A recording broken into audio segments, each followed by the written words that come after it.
UOL Flamengo.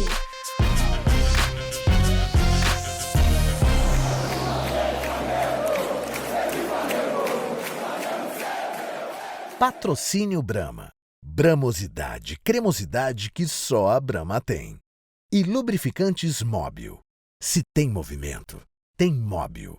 Olá a todos que acompanham o podcast do Flamengo aqui no UOL Sport. Eu sou o Vanderlei Lima e estou na apresentação. Lembrando que todas as terças-feiras aqui no UOL e nas principais plataformas de podcast. Flamengo vem de empate contra o Cuiabá pelo Campeonato Brasileiro, mas amanhã, quarta-feira, 20 de outubro, pelas semifinais da Copa do Brasil na Arena da Baixada em Curitiba, enfrenta o Atlético Paranaense. Aliás, é um duelo que é interessante, né? O jogo da volta é dia 27 no Maracanã. Antes, dia 23, mais conhecido como sábado, tem o compromisso Fla-Flu, charmoso, famoso, diante do Fluminense. Pelo Nacional, está a 10 pontos do Atlético Mineiro, mesmo o Galo perdendo aí o último compromisso, mas o Flamengo também tem 2 jogos a menos. Comigo, o repórter Léo Burlá. Tudo bem, Burlá? Tudo bem, Vanderlei? Tudo caminhando bem. Vamos falar muito do Flamengo aí, que, como sempre, mais uma semana bem animada. E também o colunista do UOL Sport, meu amigo Rodrigo Matos. Tudo bem, Matos? Fala, Vanderlei. Tudo indo aqui. E vamos tentar entender o cenário do Flamengo para esses jogos decisivos. É isso. Começando amanhã, né, que é a primeira partida das semifinais da Copa do Brasil, Rodrigo Matos. O que esperar desse Flamengo? O Isla deve retornar à direita, o Rodrigo Caio na zaga, o Davi Luiz não pode jogar, não foi inscrito, o Bruno Henrique vem de lesão, aí se recuperando, o Pedro também, daqui a pouco o Burlá fala dessas personalidades, mas o que esperar desse Flamengo na Copa do Brasil na primeira partida da semifinal? Bom, Vanderlei, acaba que é um confronto que já tem até um histórico, né? Flamengo e Atlético Paranaense, né? Em 2019, o Flamengo, justamente aquele de Jesus, o Atlético foi o time que derrotou o Flamengo e eliminou e acabou campeão da Copa do Brasil, né? O Flamengo também já eliminou o Atlético em outras situações. Então, tem esse histórico. O Atlético está mais focado na competição, porque só disputa ela e a Sul-Americana, né? Como focos principais, tanto que poupou no final de semana. Há de se esperar um ritmo forte do Atlético jogando em casa, enfim. E aí, no caso do Flamengo, não vai ter Bruno Henrique e Arrascaeta, o que é um baque. E a gente sentiu, por exemplo, no jogo contra o Cuiabá, que o Cuiabá jogou bem fechado. Fizeram muita falta, né? Porque o Arrascaeta é o jogador ali que consegue quebrar essas linhas quando tem um outro time muito fechado. E o Bruno Henrique é o que dá opção de jogo aéreo, de jogo de velocidade, de imposição na área.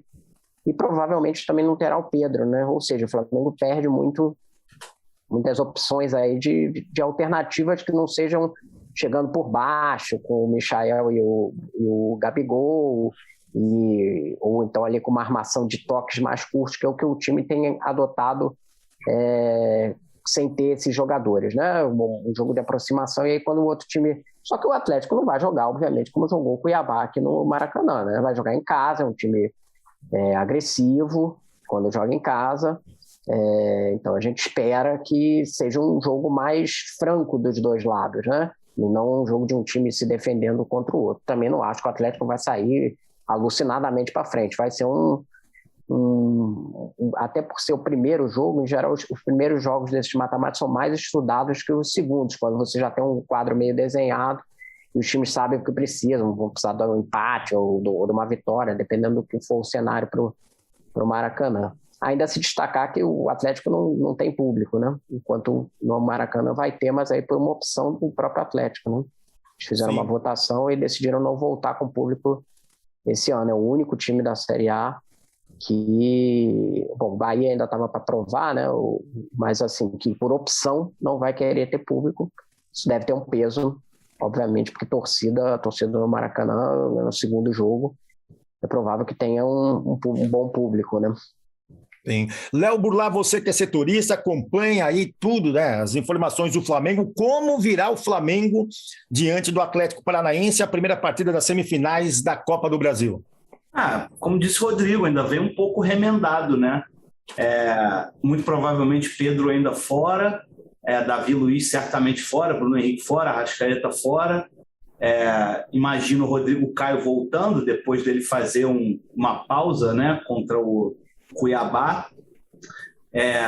E Everton Ribeiro e Gabigol, que nitidamente voltaram, e é natural, nem condeno, não, voltaram meio fora de órbita um pouco da seleção, né? Eu até comentava vendo o jogo, eu nem sabia que, posteriormente, o Renato veio a falar que o Gabigol tinha tido um problema estomacal, né? Alguma indisposição, e quando eu estava vendo o jogo, eu comentei com quem estava assistindo comigo, falei, poxa, o Gabigol tá meio estranho hoje, ele tá, não sei, até um semblante mesmo, ele não estava com aquele fogo nos olhos, sabe? Com aquela coisa louca dele. Mas, enfim, mais um jogo grande. Também acho que, assim como o Rodrigo falou, também acho que o Atlético, embora não vá fazer o que o Cuiabá fez no domingo, ele não vai se lançar loucamente ao ataque, sabe? São 180 minutos, o Atlético não tem por que botar tudo a perder nesses primeiros 90. Então, prevejo um jogo bem disputado, assim, um jogo de competição alta. Rodrigo Matos, você disse, né, na primeira partida das semifinais da Copa do Brasil, um jogo mais estudado, né? Geralmente, né, ou historicamente, a gente já viu muito isso, né? Que realmente mata-mata, 2 partidas, mas enfim, o primeiro jogo é o mais estudado. Até que ponto a falta do Bruno Henrique e do Arrascaeta na criação nesse meio-campo do Flamengo, e o Bruno Henrique, que nem precisa falar, né? A qualidade que ele tem de finalizar, de chegar junto com o Gabigol, até que ponto é favorável para o Atlético Paranaense? É outro time, né? São os dois, né? O Flamengo tem uma linha de 4 ali, que é o Everton, Arrascaeta, Gabigol e Bruno Henrique, que quando estão juntos, já jogam juntos há 3 anos agora, né? Tem um entrosamento e tem essa opção aí da bola, aquela, por exemplo, quando o Gabigol sai da área, aí o Bruno ocupa o espaço dele. Isso que o Léo destacou, a questão, por exemplo, que o Gabigol não estava bem no domingo, teve uma questão física apontada pelo Renato, mas também era um jogo que não favorecia muito a ele, uma área muito ocupada do Cuiabá, e aí quando tem essa ocupação muito forte, muitas vezes ele sai para abrir espaço para o Bruno Henrique ocupar esse espaço e dar uma mexida na defesa adversária, né? E os dois variam muito esse posicionamento. Quando você não tem o Bruno e tem, no caso, o Michael, que é um jogador que joga mais aberto, que não tem tanta presença de área assim, ele faz gols, mas estou falando, não tem presença de área em bola alta, certamente, porque é baixo, mas também é um jogador um pouco mais de lado, né, de velocidade. E então muda bastante a característica nesse sentido. Agora, eu estava falando sobre a questão do jogo estudado na primeira perna, né, que costuma acontecer, mas não foi o que aconteceu, na verdade, no Flamengo e Grêmio, né, que levou a classificação, porque se você for pensar, o Grêmio resolveu sair para cima do Flamengo, tomou uma goleada e o jogo foi decidido na primeira perna. Por isso também que eu acho que o Atlético, olhando esse histórico do que aconteceu com os outros, eu acho provável que não se lance. Vai atacar, óbvio, porque está jogando em casa, mas acho improvável que se lance tanto, até por esse histórico do Flamengo. Os times que decidiram atacar o Flamengo não acabaram sofrendo e com uma decisão de vaga muito rápida. É provável que o técnico do Atlético perceba isso, né, e evite esse tipo de exposição logo de cara, né? Não correu risco, porque o Grêmio correu e tomou de 4, né, o Matos? Aí que tá, né? Chegou aqui com a vaga decidida, foi o próprio Filipão, ele já veio para a segunda perna para estudar para o jogo do Brasileiro, no qual ele, inclusive, foi bem sucedido se defendendo contra o Flamengo e ganhando o jogo aqui com o gol do Borja. Mas sim, já veio com a vaga decidida, né? E Matos e Burlá, né? Entre 20 e 27, que é a primeira e a segunda partida da semifinal aí da Copa do Brasil, tem o Fla-Flu. Até que ponto esse jogo, porque tem a rivalidade como existe aqui em São Paulo, tem no Rio, e esse jogo aí é nacional, né? Famoso, charmoso. Até que ponto, Burlá, entre essa decisão da Copa do Brasil, esse jogo contra o Fluminense pode, de repente, atrapalhar alguns planos do técnico Renato Gaúcho? Isso vai atrapalhar mais uma outra decisão? Porque como o Renato Gaúcho já colocou também em várias coletivas, é para decidir todas as competições. Como que o Flamengo vê tudo isso? Agora não tem muito mais para onde correr, né, Vanderlei? Assim, todos os jogos daqui até o final da temporada, A não ser que o Flamengo, o Atlético Mineiro se desgarre de uma forma meio... que seja impossível de você chegar, encostar. Enquanto o brasileiro estiver vivo para o Flamengo, todos os jogos do brasileiro vão ser enormes, sabe? Não tem muito para onde correr. E também não acho que, salvo alguma questão de lesão séria, eu não vejo o Flamengo entrando contra o Fluminense, vou tirar o jogador tal para descansar para o jogo contra o Atlético. Eu, sinceramente, não consigo ver. A não ser que haja algo muito grave, ou alguma lesão iminente, ou o Flamengo perca algum jogador machucado agora nesse jogo. Acho que não tem muito para onde correr. Enquanto a disputa do brasileiro estiver aberta, eu acho que vai ser isso. Vai ser a cada 3 dias um jogo importante no calendário, sabe? Não tem muita fuga para isso, não. E deixa eu só pontuar aqui 2 questões. Uma que o Rodrigo falou do público, vai ter público, tá? Contra o Fluminense agora, no domingo, já teve, foi até um público baixíssimo, assim, está acostumado com aquela barulheira na Arena da Baixada, mas foi muito pouca gente, mas está aberto para público quarta, então isso dá uma apimentada bacana no jogo também. É ótimo ter jogo com torcida e dá para imaginar casa cheia dentro das possibilidades, né? Que é 50% de liberação. E só para dar um arremate sobre o que o Rodrigo falou de que o Atlético não vai ser louco de se lançar, né, e colocar tudo a perder em 90 minutos. É claro que eles vão ter que atacar, agredir, mas com parcimônia, com consciência, vamos dizer assim. Em 2019, se minha memória não me trai agora, o Jorge Jesus estreia justamente contra o Atlético Paranaense nas quartas de final da Copa do Brasil na Arena da Baixada. E arruma um empate em 1-1 ali. E o Atlético vem vivíssimo para o Maracanã, repete o 1-1 e ganha nos pênaltis. Então, esses jogos de Copa demandam um outro tipo de estratégia também, né? São jogos diferentes mesmo. Não tem a dúvida. Agradeço aí a correção do Burlac. Realmente, nesse ponto aí do público do Atlético, estava desinformado.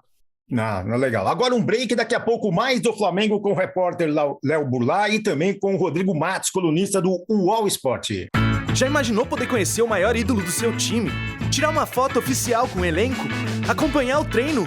Promoção Futebol com Bramosidade.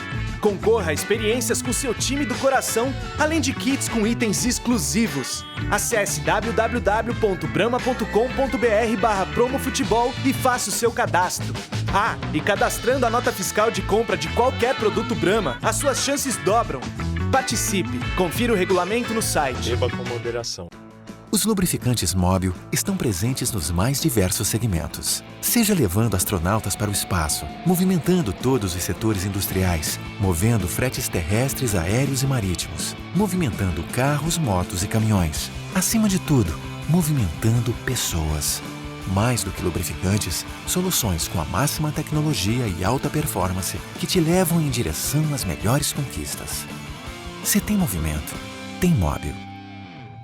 Ok, de volta com o podcast do Flamengo comigo, Vanderlei Lima, e com o repórter Léo Burlac e Rodrigo Matos, colunista do UOL Esporte. Muda um pouco, Matos, essa questão de o Isla entra, né, volta a titularidade à direita, o Rodrigo Caio na zaga contra o Atlético Paranaense pela primeira partida das semifinais da Copa do Brasil. Pouca coisa se muda nesse Flamengo. Entra e sai, mas... volta do Isla, desculpa. Esqueci. Sim, mas muda um pouco, o Matos? O Rodrigo, sim, né? No jogo contra o Cuiabá, a zaga do Flamengo não foi exigida, mas a formação Bruno Viana e Léo Pereira é uma formação de zagueiros que tem se mostrado frágil, né? Então, a presença do Rodrigo Caio é obviamente um acréscimo para o time. A discussão na lateral direita, tem muita gente que defende que o Mateuzinho é um jogador melhor do que o Isla, né? Ele é mais físico, isso é fato, mais jovem, chega mais no fundo, ainda comete alguns erros ali de posicionamento, eventualmente, mas o Isla também comete. Então, há uma discussão ali sobre essa sobre quem deveria ser o titular ali do time. Então, acho que, sob esse ponto de vista, não modifica tanto a questão. O Willian também se apresenta na frente, né? Eu acho só que ele é um jogador com um toque de bola melhor do que o Mateuzinho. Isso eu acho que ele tem de positivo, né? No seu desempenho. De resto, o time deve ser, né? A gente está prevendo que seja parecido, e se o Renato mantiver ali os dois volantes, o Thiago Maia e o Arão, com o André jogando de armador no lugar que seria do Arrascaeta, a não ser que ele opte por uma formação um pouco mais ofensiva, no caso, recuando o Andréas, né, e tirando o Thiago Maia, no caso, e botando o Vitinho para jogar ao lado, como segundo meia, né, ao lado do Everton Ribeiro. Mas eu acredito mais na primeira formação, ou seja, com dois volantes, e até porque a formação tem se mostrado segura ali para jogar jogos de fora, mata-mata, acho mais provável que seja a escalação usada pelo Renato. Ô, Léo, e contra o Fluminense, na sequência do Campeonato Brasileiro, depois dessa partida de amanhã, dia 20 de outubro, né, nas semifinais da Copa do Brasil, fora de casa contra o Atlético Paranaense, há alguma possibilidade do Bruno Henrique voltar contra o Fluminense, o Arrascaeta, ou realmente é para a segunda partida do dia 27, a segunda, eu digo, das semifinais da Copa do Brasil? O Arrascaeta eu acho bem improvável, Vanderlei. O Bruno, acho que talvez, quem sabe, mas acho bem provável. Acho bem provável que role essa queima de etapa, vamos dizer assim. Acho pouco provável. Quem também está se condicionando e eventualmente pode até voltar contra o Fluminense, que aí sim é um outro estágio, um cara que ainda precisa ganhar minutos, está em outro estágio da temporada, é o Davi Luiz, né? Que a gente até às vezes já até esquece que ele existe, né? Porque ele chegou e jogou tão pouco que a gente esquece que ele está lá, mas é um cara enorme para esse elenco, né? Agora, Léo, é impressionante a quantidade de contusão em período de seleção, né? E aí não falo só do Flamengo, não. Quer dizer, o Flamengo voltou com a Arrascaeta machucado, o Gabigol ali com um problema físico, que não foi contusão, mas ele já tinha tido esse tipo de coisa também quando voltou de jogo de seleção. A gente viu o Neymar agora, está com uma questão para o PSG, voltou da seleção machucada, e se você pegar outras seleções que não são a brasileira também, a data FIFA é arrasadora para os times, né? Ela volta muita gente abaixo do que estava. Ô, Marcos. Isso tem sido um drama para o Flamengo, né? Eu tenho aqui... O Arrascaeta já é a segunda data FIFA que ele volta contundido, né? Foi até legal você lembrar, tem um levantamento aqui que já está defasado, né? Que virou matéria no momento oportuno. Esse levantamento aqui eu fiz, está aqui no dia 4 de outubro, mas já está defasado, para você ver. De jogos que cada um desses caras jogou pela seleção, quantos jogos perdeu pelo Flamengo, quais competições e dias que esses caras ficaram convocados, né, a serviço da seleção. Vou pegar só um exemplo aqui. Vamos lá. Gabigol, vai. Isso 4 de outubro. Você já pode colocar, adicionar mais alguma coisa aí que já houve esses jogos lá atrás. Foram 52 dias convocados e 16 dias lesionados após retornar da seleção.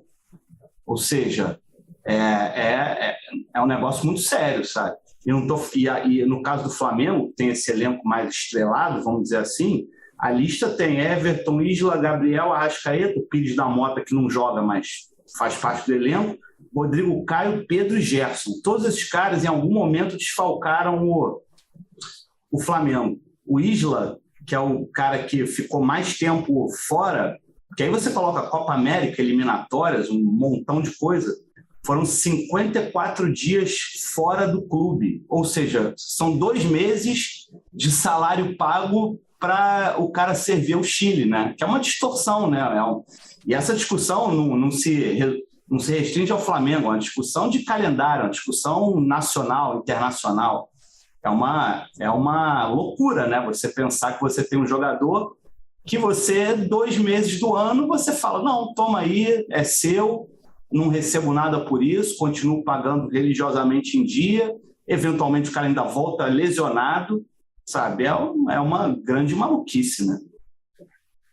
Ô Matos, e dentro desse tema, né, data FIFA, há uma solução? Você acredita que a CBF vai pegar as dores, principalmente, vamos dizer assim, do Flamengo envolvido em 3 decisões? Campeonato Brasileiro é uma decisão, Libertadores já está, e Copa do Brasil está nas semifinais, e depois deve, de repente, né, passar, chegar à final, mas tudo bem, está na semifinal.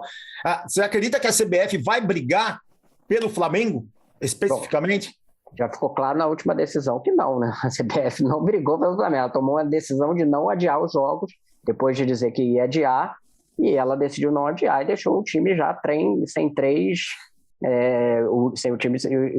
jogos do Brasileiro sem os jogadores. O prejuízo que ela já fez na temporada ao time, e aí em menor proporção ao Palmeiras e ao Atlético, ao tirar o Arana, ao tirar o Everton, Gustavo Gomes e tal, já aconteceu, né?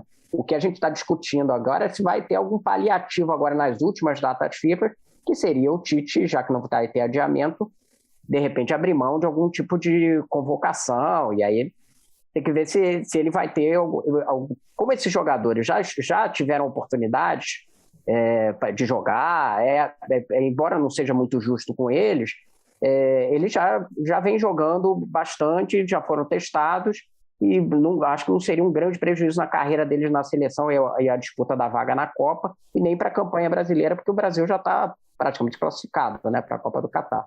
Então, eu acho que faria sentido. Agora, se o Tite vai, de fato, ter essa atitude, a gente só vai saber, porque mesmo promessa antes já ficou claro que não adianta muita coisa, né? E agora, de qualquer jeito, mesmo que ele abra a mão, isso aí é uma solução paliativa. A solução mesmo era mexer com o calendário, vai sair o calendário agora no final de outubro, mas dificilmente vai ter alguma poupado, digamos assim, os times, porque ano que vem tem Copa no fim do ano e você vai ter que espremer de novo o calendário. A CBF não manteve as datas estaduais. De cortar estadual, não tem jeito, você tem que cortar uma quantidade de jogos. Se você não cortar alguma quantidade de jogos, você nunca vai ter uma solução definitiva para isso. Não, verdade. Ô Bula, o Renato Gaúcho parece que já está conformado com essa situação que ele vive no Flamengo desde quando ele chegou, né?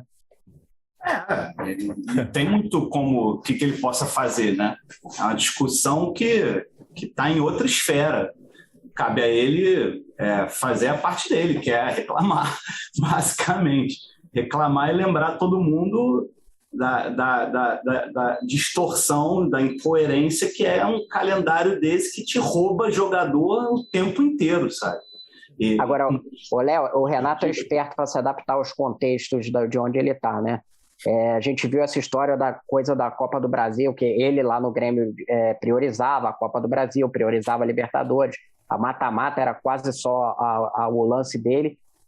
Deu uma impressão que ele ia ensaiar isso no Flamengo, ele viu que não tinha clima para isso, e hoje em dia você já não vê, ele vem botando, quando os jogadores não estão em campo é porque eles estão mesmo machucados, entendeu? Ele já entendeu que não dava para fazer, inclusive não faz esse discurso, e faz um discurso que o brasileiro tem a mesma importância, ele já entendeu que não dava para aplicar o que eu aplicava lá atrás, inclusive já demonstrou isso publicamente que não fará, né? Então, ele entendeu o contexto do Flamengo, digamos assim, de que não era possível ali ir segurando jogadores no Campeonato Brasileiro, que ele vai ter que disputar enquanto tiver chance aí nessa corrida contra o Atlético. Até porque, Rodrigo, é uma política de clube, né?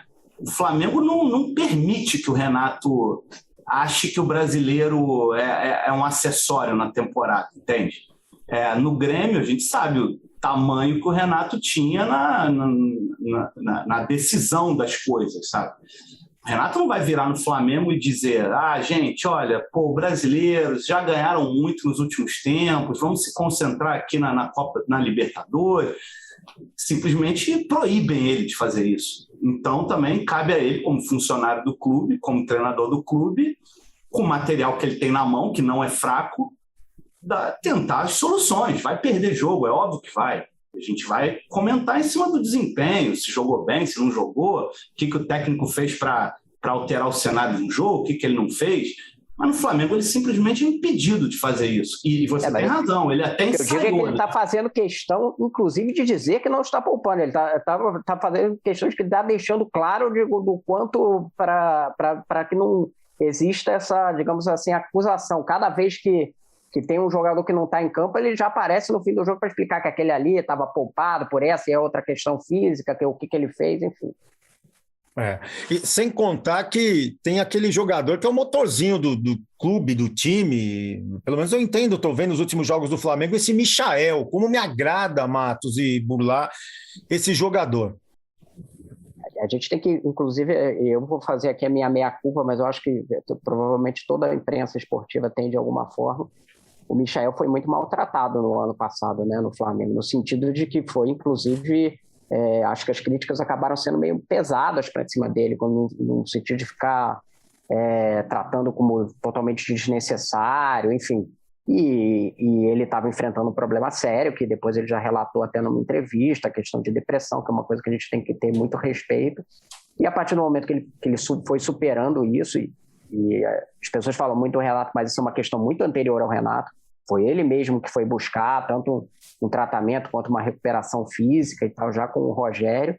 E ele é outra pessoa, outro jogador, né? A partir dessa temporada, quando se começou a achar soluções que antes você só via um jogador de velocidade, de contra-ataque. Hoje em dia ele acha soluções, inclusive, em espaços curtos. Um jogo, por exemplo, que o Flamengo teve contra o América Mineiro, que o time estava muito mal. Ele achou um gol que ele driblou 6 jogadores do América Mineiro. Então, é um jogador que realmente... Acho que a gente tem que aplaudir a forma como ele reagiu, porque é muito difícil vir para um clube como o Flamengo e passar por uma fase tão difícil em que você, a gente pode até dizer a palavra certa, foi achincalhado por críticas, né, e aqui eu não tiro o meu corpo fora, não, acho que foi quase unânime ali, né, de que ele, e que se recuperar e dar essa volta aí, acho que ele mostrou muita uma força interna para conseguir superar todas as dificuldades e se tornar o jogador que ele se tornou extremamente útil nessa temporada. Superação, né, Burlá? Eu fecho com o Rodrigo 100% nessa. Acho que há de se ter muita coragem para você admitir um problema, assumir um problema e mais coragem ainda você expor publicamente um problema dessa natureza, gravíssimo e de ordem pessoal. Mas só para não perder o fio, eu acho que nessa aí o Renato tem uma dose extra agora falando de campo, né, só do campo, o Renato tem uma dose extra de responsabilidade nesse momento. Eu acho que o Domenech simplesmente desistiu do Michael, por exemplo. Desistiu. O Michael não era um jogador que fazia parte do plano, não jogava simplesmente. Com o Rogério, ele até teve aqui a colar um momento, especialmente no momento em que o Flamengo também foi mutilado com Copa América, com milhões de convocações, lesões. O Michael deu aqui e ali uma resposta, mas a impressão que eu tenho é que o Renato foi um cara que soube trabalhar melhor o jogador, sabe? Eu acho que o Renato nessa merece um crédito extra. E para quem está nos ouvindo, o Michael sofreu depressão, ele foi envolvido com tráfico, roubo de carros na adolescência, mas graças a Deus se recuperou, né? Teve todo esse trabalho e hoje é bem querido pelo grupo do Flamengo, não é, Burlá? Não, os jogadores adoram ele. É só você ver cada jogada, cada gol, todo mundo vai para cima dele, sacaneia. Ele é aquele cara da escola que todo mundo gosta, mas sacaneia também, sabe? Ele é o pele da galera. Ele é aquele que sofre um bullyingzinho de leve, mas ele é super querido, super querido. E ele é divertido, ele pessoalmente é um cara para cima, assim, um cara divertido. Legal. Bom, o papo tá legal. Rodrigo Matos, muito obrigado pela sua participação. Flamengo agora na decisão, na primeira partida das semifinais da Copa do Brasil contra o Atlético Paranaense, sábado, Fla-Flu, né? O charmoso, o eterno Fla-Flu. Muito obrigado, Matos. Valeu, Vanderlei. Tamo junto. Léo Burlá, muito obrigado com as informações do Flamengo. Valeu, gente. Grande abraço. O dia vai ser longo aqui de Flamengo e semana que vem voltaremos para falar do jogo decisivo da Copa do Brasil. Legal, termina o podcast do Flamengo. Eu, Vanderlei Lima, estive na apresentação com o repórter Léo Bulay e com o Rodrigo Matos, colunista do UOL Sport. Edição de áudio Amer Menegassi, coordenação Bruno Douro e da Juliana Carpanês. Continue com a gente acompanhando as informações do Flamengo. Terça-feira tem mais podcast. Até lá!